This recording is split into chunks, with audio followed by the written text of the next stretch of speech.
Moro, Ossie tässä.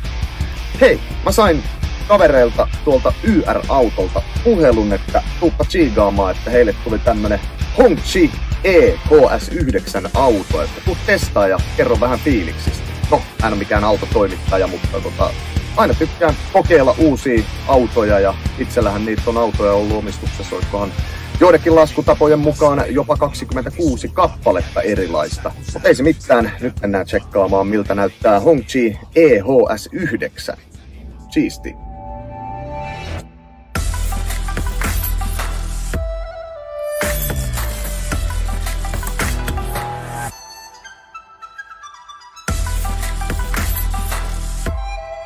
Tässä on valoshowta ja kaikkea tulee, kun laittaa hommat päälle ja lähdetään katsoa mitä tää sanoo. Ja on jämäkkä auto ja kyllähän tässä kaikkea löytyy. Lähdetään testaamaan.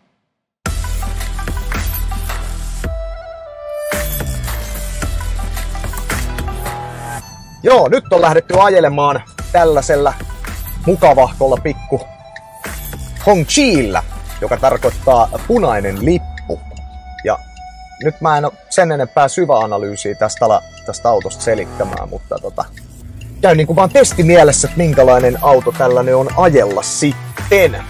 Joo, tästä kiinalaisten niin kuin laatuhommasta, niin sanotaan, että mä oon ajanut kalliimman hintaluokan autoja, jotka on huonompilaatuisia sisältä kuin tämä kyseinen auto. Meet mihin vaan, niin aina on kattelijoita, kyselijöitä, päät kääntyy, peukkuu tulee. Ja kaikkea muuta kuin tavallinen on tämä auto. Ja tosiaan, jos haluaa jonkun sellaisen ketterän auton, niin ostaa sitten vähän pienemmän. Tää on nyt sitten vähän isompi. Tää on ihan hillittävän kokonen. Tää on tämmönen Ruotsin risteilijä Suomen teille. 7 paikkaa. Tonne mahtuu isompikin bändi kehii. Meidän koko bändi mahtuu sinne ja kamathan tulee sitten jollain muulla. Ja itsehän usein ajelen näille keikoille sitten, niin jos siltä tuntuu. Joskus myös tuolla takapenkillä on ihan kiva olla. Menee tasaisesti, ei minkäänlaista mekkalaa, mitä ei voi itse asiassa olettaakaan. Ja sitten kun tää on täyssähköinen. Joo, tommonen pikkusen alta 5 sekuntia tää lähtee 0–100. Se on vähän niinku semmonen Butlerin potkaisu tonne persuksiin, kun tällä painaa kaasun pohjaa, että kyllä se tuntuu. Menkää nyt! Siellä on vihreä valohölmö. Ja sitten kun kokeillaan tää... Oi, kyllä se menee!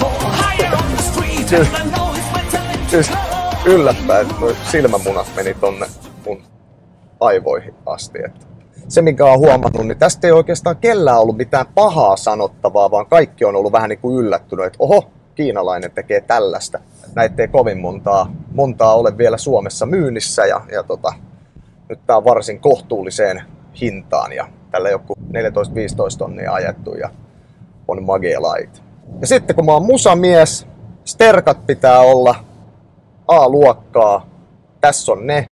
Es war einmal in einem kleinen Städtchen, da lebte ein Mädchen namens Barbara. Ja mä oon nyt itse asiassa tähän kyseiseen yksilöön, niin mä oon säätänyt nämä omien mieltymysten mukaan, että seuraava ketä tän sitten seuraavalla omistajalla pitäisi olla sitten soundit, ellei hän resetoi niitä, mutta soundipuoli on nyt ainakin niin sanotusti järjestyksessä. Ja tämmöisistähän löytyy sitten nämä perushommat, kaikki autopilotit ja muut, että tällä on helppo ajella täällä ja matkaa menee tosi kevyesti.